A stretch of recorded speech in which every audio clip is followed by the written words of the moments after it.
Children draw a line that represents the flow or line of the music. Start by making an X on a blank piece of paper, and then keep your pencil on the paper and begin when the music begins and stop when the music ends. This is best executed with short folk songs with a clear beginning and end.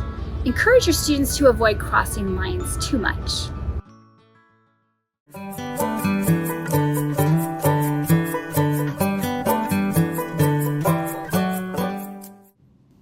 Now you can switch maps with a friend.